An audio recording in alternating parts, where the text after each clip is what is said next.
እናንተ ቤተሰብ ስትሆኑ ኢትዮጵያን አንድ የሚያደርጋት ይህ ቴዎድሮስ ሲሆን ወይ ከሰሜን የመጣ እያሉ ነበር። ይሄ ሐሳብ ሲነሳ ይሄንን ቃል ሲናገር አዶናይ የውድድሩን ዋንጫ በላ ወይም አሸነፈ ንጉስ ነኝ እያለ ነው በማለትም ሐሳብ ውስጥ ማርያምን ብሎ ማርያም ማርያም ማርያም ማርያም ያለበት እንኳን እኛ እንቅርና ይሄ ነገር ትንቢት ነው ወይስ ምንድነው? እሱም አያውቁም። እንዳያችሁት እንዲህ ብሎ ቀርቷል ወደ ላይ። አንድ የተበላሸብንን ነገር ለማስተካከል የመጣ ልጅ ነው ብዬ ነው ለማምነው። አያደርግም ብዬ አላምንም። እኔ ኢትዮጵያን አንድ ያደርጋታልና እሱ ራሱ ኢትዮጵያን ከፍ ያደርጋታል።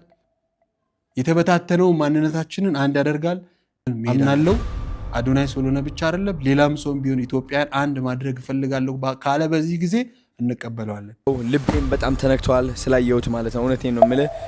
አንድ ኢትዮጵያዊ አንድ ኢትዮጵያውያን ሰላም ሰላም፣ እንደምን አላችሁ የተወደዳችሁ ውድ ቤተሰቦቻችን? ይህ ጊዜ የተሰኘው ፕሮግራማችን ነው። በዚህ ፕሮግራም በየጊዜው ወደ እናንተ ወቅታዊ ነገሮችን፣ የሚነሱ ሀሳቦችን ከሶሻል ሚዲያ ወደ እናንተ አምጥተን ሀሳብ እንሰጥበታለን እንደ አንድ ኢትዮጵያዊ። እናንተም ደግሞ ይመለከተኛል እያላችሁ ሀሳቡ ላይ ደግሞ ሀሳብ አስተያየታችሁን በኮሜንት መስጫው ላይ እንድታሳርፉልን በአክብሮት እንጠይቃለን። ሰብስክራይብ ያላደረጋችሁ ሰብስክራይብ እንድታደርጉ አድርጉ። ይኸውላችሁ እናንተ ቤተሰብ ስትሆኑን እኛ እንበረታለን እና በነገራችን ላይ ሰብስክራይበር አድርጉ ስንል ሰብስክራይብ ያደረጋችሁ ቤተሰቦቻችን ምን ያህል ፐርሰንት እንደምትመለከቱን ታውቃላችሁ? 7% ብቻ ነው የምትመለከቱን እና ቪዲዮዎቻችን ወደ እናንተ ሲደርስ ገብታችሁ ብታዩ ሀሳብ አስተያየታችሁን ብትሰጡን ቤተሰባዊነታችሁን ዘንግታችኋልና ቤተሰባዊነታችሁን ከኛ ጋር ብታጠነክሩ አይሆፕ እጅግ በጣም እናኮራችኋለን እንጂ አናሳፍራችሁም እና ሰብስክራይብ አድርጉ። ወደ ዛሬው ቪዲዮአችን አለፍን። የተወደዳችሁ ውድ ቤተሰቦቻችን እንግዲህ ወደ ዛሬው ቪዲዮአችን ስናልፍ አዶናይ እናገኛለን። እስቲ ይህንን ቪዲዮ ተመልክተን እንመለስ። ይህ ቲክቶክ አዋርድ ያመጣልኝ መልእክቴን እንዳስተላልፍ ነው። እኔ ኢትዮጵያን አንድ አደርጋታለሁ፣ አዶናይ ነኝ። ብዙዎች ቴዎድሮስ የሚባለው ኢትዮጵያን አንድ የሚያደርጋት ይህ ቴዎድሮስ ሲሆን ወይ ከሰሜን የመጣ እያሉ ነበር። እንጃ እሱ ነኝ አይደለሁኝም አላውቅም። ግን ከ4 ዓመት በፊት ጀምሮ ኢትዮጵያን አንድ የማድረግ ህልምና ዓላማ ነበረኝ። አሁንም ወደዛ እየገሰገስኩኝ። የተወደዳችሁ እንግዲህ እንደሰማ ነው አዶናይ እኔ ኢትዮጵያን አንድ ማድረግ ነው የምፈልገው። የሀሳብ ደግሞ የመጣልኝ ከ4 ዓመት በፊት ነው ውስጤ የተፈጠረው ኢትዮጵያን አንድ ማድረግ ሀሳብ። ብዙዎች የሚመጣው ቴዎድሮስ ነው በአፈ ታሪክም በትንቢትም የተነገረው ቴዎድሮስ ነው ወይ ይሉኛል። እሱን እኔ እንጃ። እኔ የማውቀው እንግዲህ ኢትዮጵያን አንድ ማድረግ መፈለጌን ነው ይለናል። እንግዲህ ይህን ሀሳብ ያነሳውበት ትልቁ ምክንያቴ ብዙዎች በዚህ ሀሳብ ወደ ትችትም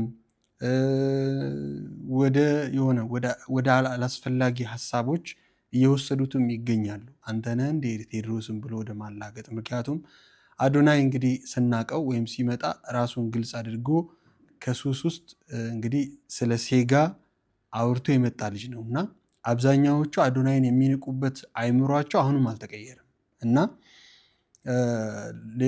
ይሄ ሀሳብ ሲነሳ ይህንን ቃል ሲናገር አብዛኛዎቹ ምንድነው እንግዲህ ወታችሁ ተናገሩ፣ አፈ ታሪክ ስትናገሩ የነበራችሁ ወታችሁ ተናገሩ፣ ንጉስ ነኝ እያለ ነው በማለትም ሀሳብ ውስጥ አብዛኛዎች ወደ አላስፈላጊ ውስጥ እያስኬደ ነው እና እስቲ ዛሬ ደግሞ የሆነ አንድ ቪዲዮ ተለቋልና ይህንን ቪዲዮ ተመለከትኩ። እስቲ ይህንን ቪዲዮ ደግሞ እንስማ። ይሄ የሁለተኛ ክፍል አማርኛ መጽሐፌ ነው። እዚህ ጋር የመጽሐፉ ህጋዊ ቅጂ ባለቤት 2014 ዓ.ም ይላል። ዳግም ህትመት 2017 ዓ.ም ይላል። አሁን ደግሞ ወደ ፔጅ 21 እንሂድ። ለአዶናይ የውድድሩን ዋንጫ በላ ወይም አሸነፈ። ደግሞ ፔጅ 21 ላይ ማርያምን ብሎ ደግሞ የታተመው 2014 ዓ.ም ነው። ቆይ ይሄ ነገር ትንቢት ነው ወይስ ምንድን ነው? እንደሰማችሁት እንግዲህ ሁለተኛ ክፍል መጽሐፍ ላይ የተገረመ ልጅ ነው እንግዲህ በሚያጠናበት ጊዜ አረፍተ ነገሮችን አገኘ ማለት። ልክ እኛ ድሮ ስንማር አበበ በሶ በላ ምናምን ብለን እንደተማር ነው ሁለተኛ ክፍል መጽሐፍ ላይ አዶናይ ዋንጫ በላ፣ ያው አዋርዱን አሸነፈ እንደማለት ነው። እንግዲህ ማርያምን ብሎ እንግዲህ ማርያምን ብሏል እና በነገራችን ላይ ማርያም ያለበት እንኳን እኛ እንቅርና እሱ ራሱ ማለት አስቦበት አይመስለኝም። በቃ አለ አይደለም አንዳንዴ ከልባችሁ ድንገት የሚፈልቅ ሀሳብ። ምክንያቱም ማርያም ያለው ገና የመኪናው አሸናፊነቱን ከማወቁ በፊት የመጀመሪያው ላይ ሲጠራ አካባቢ ነው። ሁለተኛው ላይ መጀመሪያው ላይ ሲጠራ አካባቢ ነው ማርያም ብሎ የተናገረው ማለት ነው። እና እንግዲህ ዋናው ነገር ምንድን ነው? እሱም አያውቀውም እንዳያችሁት እንዲህ ብሎ ቀርቷል ወደ ላይ። እሱም አንዳንድ ጊዜ እግዚአብሔር እኛን ለምን እንደፈጠር እናውቃለን። እችን ብቻ እስቲ እናንተ መልስ ስጡኝ፣ ከስር አስቀምጡልኝ፣ ኮሜንት አስቀምጡልኝ። እኔ የሚሰማኝን ነው የምነግራችሁ። አንድ አዶናይን እንደሚወድ ወይም እንደሚደግፍ ሰው ሳይሆን አዶናይን የምደግፍበትን ምክንያት በኋላ አብራራላችኋለሁ፣ ደጋግሜ ማለት ነው። አንዳንድ ጊዜ ውስጣችን ለምን እንደተፈጠረ አያውቅም። አንዳንድ ጊዜ ብቻ ሁልጊዜም አያውቅም። እኛ ወዴት እንደምንሄድ፣ እንዴት እንደምናልፍ፣ ምን ሰርተን እንደምንሄድ የሚያውቀው ማን ነው? የፈጠረን ብቻ ነው። እና አሁን እየሆነ ያለው ነገር ለአዶናይም ለእኛ ብቻ አይደለም፣ ለአዶናይም ትንግርት ሆኗል። እና እንዴት እስቲ ያስቡት 2014 ከ4 ዓመት በፊት ነው ኢትዮጵያን አንድ የማድረግ ሀሳብ ውስጤ የነገሰው። እኔ የምፈልገው ኢትዮጵያን አንድ ማድረግ ነው። ቲክታክ አዋርዱም ሀሳቤ እንድናገርበት ነው የተሰጠኝ ብሏል። እና ይሄ ነገር የምር ትንቢት ነው እየሆነ ያለው ነገር። እስቲ ፍጻሜውን አሳምረው። ለማንኛውም እንግዲህ ይሄኛውን ለፈጣሪና ለጊዜን ልተው፣ ምክንያቱም እንዲያ ነው ማለት ልክ ስላልሆነ ማለት ነው። አይደለም እኔ አዶናይም እንዲያ ነው ማለት አይችልም በዚህ ጊዜ እና እኔ እንዲህ ነኝ እንደዛ ነኝ ማለት አይቻልም። ለጊዜ እንቶ አዶናይን የምንወድበትን ምክንያት እንንገራችሁ እስቲ። ይህን ቪዲዮ እንየው። ዛሬም አዶናይ አንድ ባስደነቀኝ ነገር ላይ ነው ሀሳቤን ማካፍላችሁ። ይሄ እንደምትመለከቱት ቪዲዮዎች ሁላችሁም አይታችሁ ሊሆን ይችላልና እነኚህ ልጆች በተለያየ አጋጣሚ ከተለያየ ስፍራ ያገኛቸው ልጆች ናቸው። አንዷን ቆሎ እየሸጠች ስትዘፍን ጋይስ ማን እንዳገኘው ላሳያችሁ እስኪ። ነፃነት ትባላለች። የምታውቋት ከሆነ አብዛኞቻችሁ ተገናኝተናል። እንዴት ነሽ ነፃነት? ደህና ነኝ። እንዴት ነህ? አለን። ምን እያደረግሽ ነው ዛሬ እዚህ? ስራ እየሰራሁ። ኧረ ስራሽ ምንድን ነው? ቆሎ ትሸጫለሽ? ኦኬ። በጣም ጎበዝ ዘፋኝ ነሽ ተብለሻል፣ ሰምቻለሁ። እኔ ከዚህ በፊት ድምጽሽ ሰምቼው አላውቅም። አሁን ታሰሚኛለሽ? ኧረ እውነት? የማን መስፈን ትፈልጋለሽ? የነዋይ ደበበ። እስኪ ልስማ። ልቤ እንደመረበሽ አለ እንደመናፈቅ። ሌሎቹ ደግሞ የጎርፍ ውሃ ድንጋይ እየደረደሩ ሲያሻግሩ ሰዎችን በማየት አስደንቆት ቤተሰቡ አድርጓቸዋል።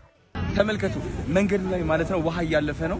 ድንጋይ አስቀምጠው 10 ብር መክፈል የሚፈልግ እየከፈለ ያልፋል፣ ግን በነፃም ያሳልፋሉ። ኑ ላሳያችሁ እነዚህ ሁለት ልጆች። ወንድሜ ክፍያ ያለው ለማለት ስንት ነው ለማለት? 10 ብር። አያችሁ እስኪ 10 ብር አለ። ለስንት ሰው እከፍላለሁ? 10 ብር ከኔ ጋር። እኔ በጣም ያስደነቀኝ ነገር አንድ የራት ፕሮግራም ላይ ከነዛ ልጆች ጋር ራት እየበላ የቤተሰብ የራት ፕሮግራም ብሎ ለጥፎ አይቼ በጣም ነው ያስደነቀኝ። በዚህ ዘመን ብዙ ወላጆች ልጆቻቸውን ከቤት አባረው ልጆች ጎዳና ተዳዳሪ በሆኑበት፣ እናቶች ለልጆቻቸው የቀለብ ከአባቶቻቸው ለማስቆረጥ ዶስ ይዘው ለፍርድ ቤት በሚንከራተቱበት ወቅት በዚህ ደረጃ ይሄ ልጅ ከመንገድ ያገኛቸውን በሆነ አጋጣሚዎች ያገኛቸውን ልጆች የቤተሰቡ አካል አድርጎ ከነሱ ጋር ከአንድ ማዕድ ላይ ሲቋደስ ማየትን የሚያክል የዚህ ልጅ ስብዕና የሚገልጽ ነገር የለም። በጣም ነው የሚደንቀው። ስንቱ ነው በጎረቤቶቻችሁ የምታውቁት ወንድም ወንድሙን ለመግደል በሚያሳድድበት፣ ወንድም እህቱን ለመግደል በሚያሳድድበት በዚህ ወቅት ይሄ ልጅ ግን በዚህ ደረጃ በሆነ አጋጣሚ ካገኛችሁ ልጆች ጋር የመሰለ ነገር እያሳለፈ የቤተሰቡ አካል አድርጓቸው ስታዩ ይሄ ነው የስብዕና መጨረሻ። ስለሆነም አንድ የተበላሸብንን ነገር ለማስተካከል እየመጣ ልጅ ነው ብዬ ነው ለማመን። በጣም ከሱ ብዙ ነገር እንማራለን፣ ብዙ ያስደምመናል ብዬ አስባለሁ። እንወስደውን እንወስዳለን፣ አንወስደውን ነገር እንተዋለን። ከሱ የምንወስደውን ነገር እንወስዳለን፣ አንወስደውን እንተዋለን። እንዲህ እያደረግን እንቀጥላለን። አመሰግናለሁ። የሚገርም ሀሳብ ነው። እኔም ይህን ሀሳብ እንግዲህ ይጋራዋለሁ። በዋናነት የሰው ልጅ ደካማ መሆኑን ሰውን እንደ ሰው እናስቀምጥ። ሰው ድክመትም አለው፣ እግዚአብሔር የሰጠው ደግሞ ብርታትም እውቀትም አለው እና አዶናይ ከዚህ በኋላ ደካማ ጎኖችን እንኳን ቢያሳየን፣ ቢወርቅ፣ ቢሰበር፣ ቢታጠፍ ከቻለን እያበረታ ነው መሄድ። ስህተት ከሰራ ደግሞ ስህተቱን እየተወን ከሱ የምንጠቀመው መልካም ነገር ብቻ ይዘን መሄድ ልክ የሆነ ነገር ነው። በወንድማችን ሀሳብ ስለምስማማ ነው። እንግዲህ እንደ ግሌ ደግሞ ሀሳብ ልስጥ። በዚህ በዘረኝነት ብሎም በሃይማኖት የዚህ ሃይማኖት ወይም ደግሞ የዚህ ብሔር እምነት ተከታይ መልካቸው ይህንን ይመስላል ብለን በመልክ አንድ ኢትዮጵያውያን መሆናችንን ረስተን እስክንከፋፈል ድረስ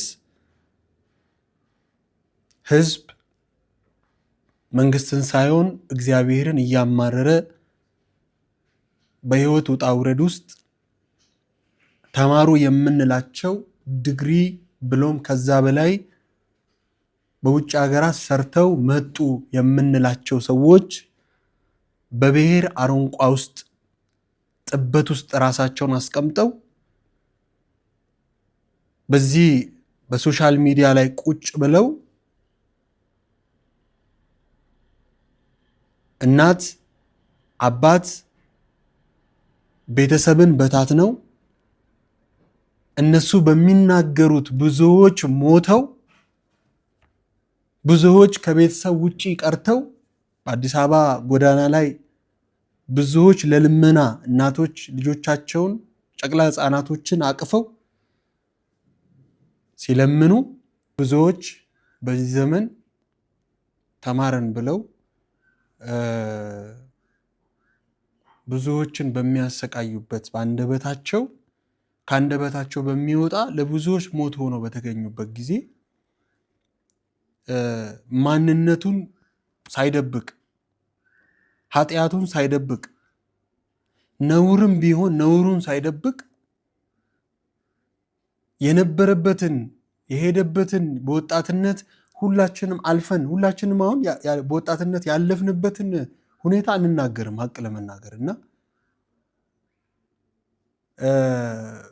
በዝሙት ዛሬ አሁን በቲክታክ አዋርድም ላይ በሌሎች አዋርድም ላይ ራቆታቸውን ለሚመጡ ሰዎች ወንድ ሆኖ የሴት ልብስ ለብሶ ለሚመጡ ሰዎች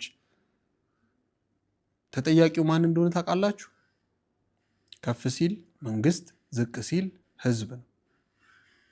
ሲጠቃለል ህዝብ ነው ተጠያቂ። ምክንያቱም አስታውሳለሁ በየቪዲዮ ቤቱ የውጭ ሀገር አልባሌ ፊልሞች ሲታይ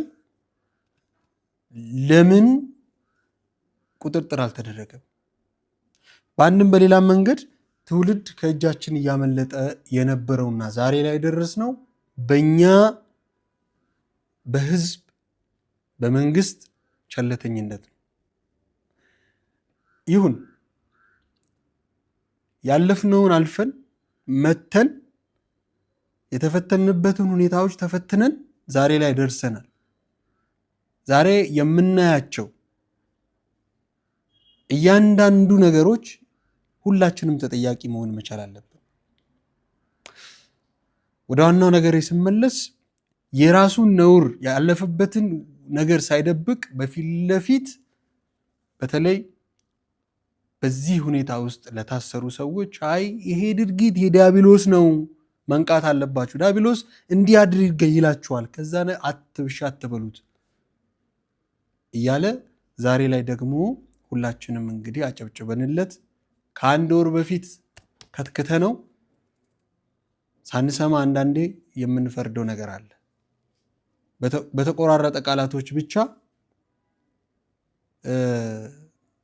የምናራግበው ነገር አለ። ይሄ ትውልድን አስቀጥፎናል፣ እናትን አስገድሎናል፣ አባትን አስገድሎናል። ማሰብ ማስተዋል ይጠበቅብናል። እውነት ለመናገር ባለፉ የሀገራችን የጦርነቶች ውስጥ ምን እንዳደረገን ሁላችንም ኃላፊነት መውሰድ አለብን። ለፈሰሰው ደም ለእያንዳንዱ ኃላፊነት መውሰድ አለብን እና ሶሻል ሚዲያ በዚህ ልክ ጠፍቶ ነበረ። አሁን ግን ወጣቶችን አይዟችሁ በርቱ የሚል አንድ ሰው ተገኘ። ምንም ይሁን ወደዳችሁም ጠላችሁም፣ ተቀበላችሁም አልተቀበላችሁም፣ አሾፋችሁም አላሾፋችሁም፣ እኔ በበኩሌ ዛሬ እንዲህ ቁጭ ብዬ እንዳወራ ትልቅ ድፍረት ይሰጠኝ አዶናይ። ውስጥ ያለውን ሐሳብ እንኳን እንዴት ማውጣት እፈልጋለሁ። ውስጥ ያለውን ሐሳብ መናገር እፈልጋለሁ፣ ግን እንዴት እንደምናገር እንኳን ግራ ይገባኝ ነበር። ብዙዎች ደግሞ አሉ። እኔ እንኳን በስራ ውስጥ የነበርኩ ሰው ሆኜ እንደዚህ ከታሰርኩኝ፣ ብዙዎች እኮ አርቲስቶች የቲክታክ መንደር ዳገት ሆኖብን ወር ዳገት ሆኖባቸው ጥግ ይዘው ለማስታወቂያ እንኳን በፊት በፊልም በአርቲስት ደረጃ ያሉ ሰዎች ማስታወቂያ የመስራት እድሉ ቻንሱ ነበራቸው። አሁን እኮ በየድርጅቱ ብትሄዱ እኮ ምን እንደምትባሉ ታውቃላችሁ? ቲክታክ ላይ ምን ያህል ተከታይ ያላችሁ ነው የምትባሉት። ቲክታክ ላይ መጥተው ራሳቸውን ውስጣቸው ያለውን ነገር ማሸነፍ ስላልቻሉ ግን አብዛኛው አርቲስት ታስሮ ቁጭ ብሏል በዚህ ፕላትፎርም። ምክንያቱም ፕላትፎርሙ ወደ ማህበረሰቡ ውስጥ የገባበት በወረዳ አካሄድ ነው፣ በስድብ በሐሜት በብዙ አይቲ ቲክታክ ትንሽ እንደውም ዩቱብ ይሻል ነበር። አይ ቲክታክ እየተባለ አይ ቲክቶክ ተንቆ እኮ ነው አይደለም? ሙያው ቲክቶክ ራሱ ተንቆ እኮ ነው ማህበረሰብ ውስጥ የገባው። እርስ በርስ በማጋጨት እርስ በርስ በማጋደል ስሜት ውስጥ እኮ ነው ማህበረሰቡ የገባው አይደለም? ይሄንን ነው አዶናይ መጥቶ የቀየረው። አሁንም የበለጠ እንቀይራለን፣ የበለጠ ይቀይራል፣ ሁላችንም ደግሞ እንቀይረዋለን።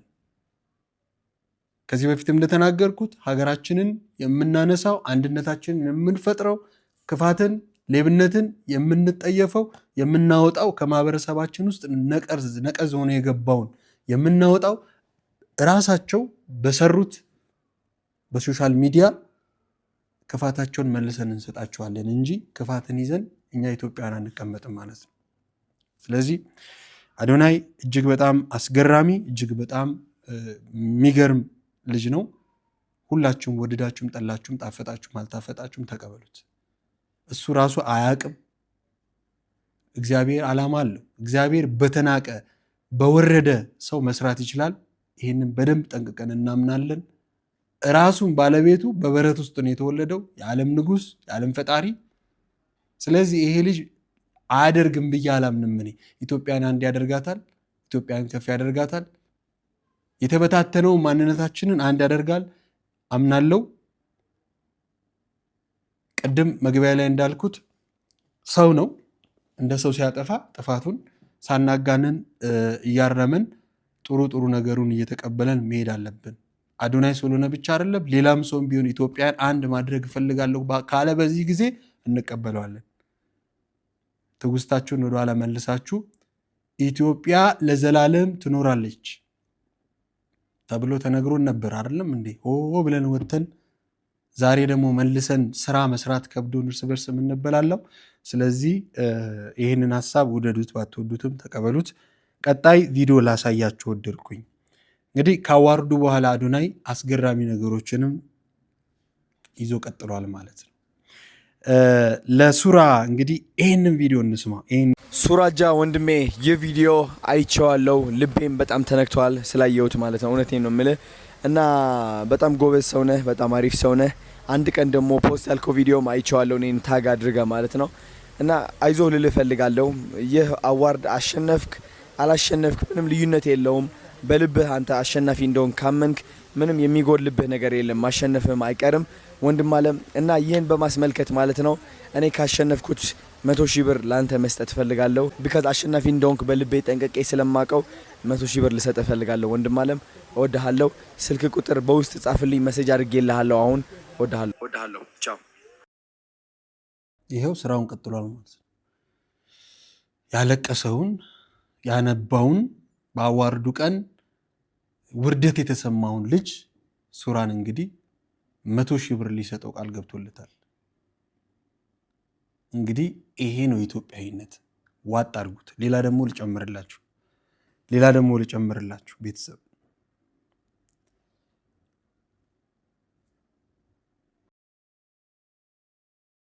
ጋይስ ይህ ወንድማችን ታውቁታላችሁ፣ ዲኒ ተብሎ ይጠራል። በጣም ክሬቲቭ የሆነ ሰው ነው።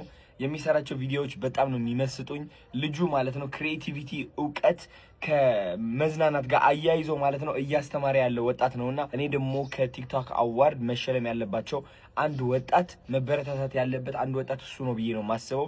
የፈጠራ አይምሮ ተጠቅሞ የሚፈጠራቸው ነገሮች እኔ ማመንም የሚያቅቱኝ ነገሮች ናቸውና ይህ ልጅ በብዙ ካምፓኒዎች ሰፖርት ቢደረግና ስፖንሰር ቢደረግ በጣም ትልቅ ነገሮች ማምጣት እንደሚችል እርግጠኛ ነኝ። ዲኒ አንተ ለማበረታታት ደግሞ 100,000 ብር ልሸልምህ እፈልጋለሁ። በጣም ወድሃለሁ የኔ አባት። ታጋርግ ያለው እዚህ እንግዲህ መሰጅም ጽፌ ላለው ስልክ ቁጥር አስቀምጥልኝና ከዛ በኋላ ሽልማትን ተቀበል። ወድሃለሁ። ምንም ማድረግ አይቻልም። ይህ አዶናይ ነው እና አዶናይ እንግዲህ ማስገረሙን ቀጥሏል። እያስገረመን ነው። እኔ የሚጋባ ስሜት ነው ይሄ። ታላታይታ አይደለም። ይህ ውስጥ በአካል አገኙት፣ ግንባሩን ይዩት። እስከዛሬ በጣም ብዙ ሰዎች መልካም ነገር እናደርጋለን ብለው የቲክታክ ፕላትፎርም ላይ ተሰልፈዋል። ግን ለታይታ እንደሆነ ግንባራቸው ያስታውቃል። ለቪዲዮ እንደሆነ የሚሰሩት ነገር ግንባራቸው ያስታውቃል። እናም ደግሞ የሚያፈምሳቸውን ነገር ነው የሚከተሉት የነበረው ማለት ነው። እና በዚህ ጉዳይ እጅግ በጣም ደስ የሚል ነገር ነው። ይበል የሚያስብል ነው። ከአይን ይጠብቅልን። ጸልዩለት፣ እናቶች ጸልዩለት፣ አባቶች ጸልዩለት።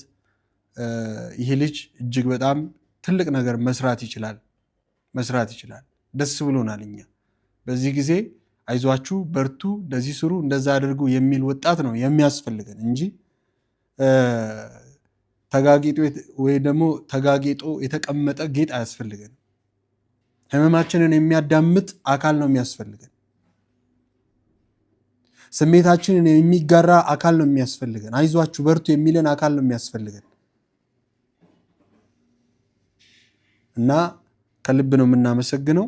ሌሎቻችሁም የእሱን አርያ ተከትላችሁ ዝቅ ብላችሁ ከዛሬ በፊት በጣም እኔ ብዙ ሰው ለማናገር ሞክሬያለሁ በህይወቴ ሂደት ውስጥ እና እንደውም አንዱ ቲክቶከር ያለኝን ነገር አረሰውም። እንዲህ እንኳን ዞር ብላችሁ ለማናገር የምትጠየፉ አላችሁና ተስተካከሉ።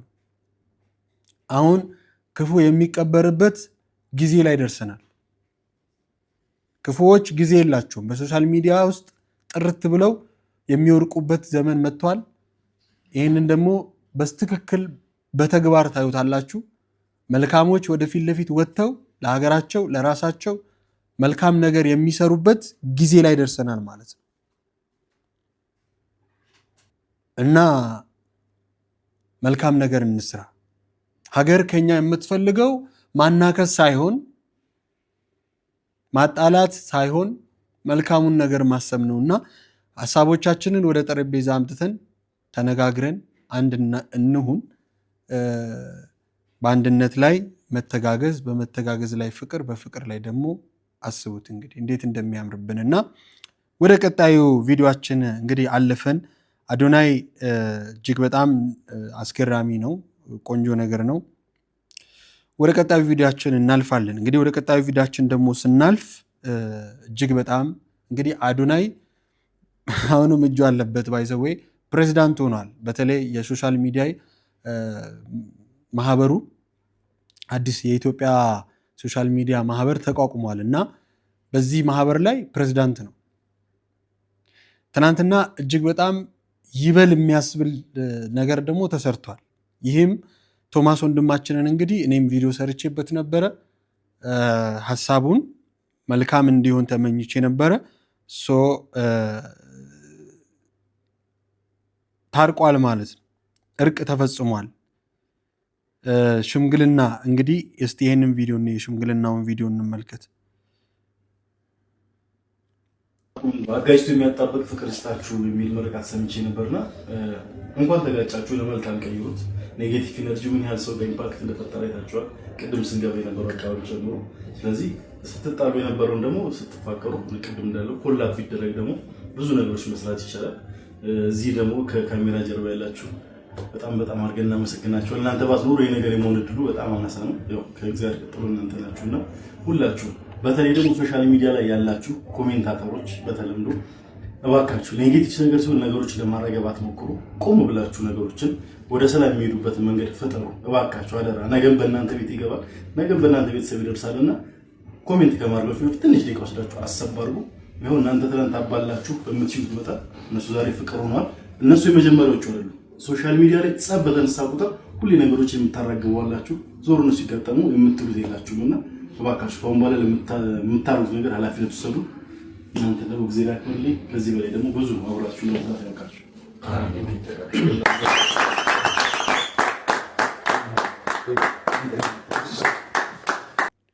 እንግዲህ በዚህ መልኩ ሁለቱ ጓደኛ ማሞች ታርቋል ማለት ነው።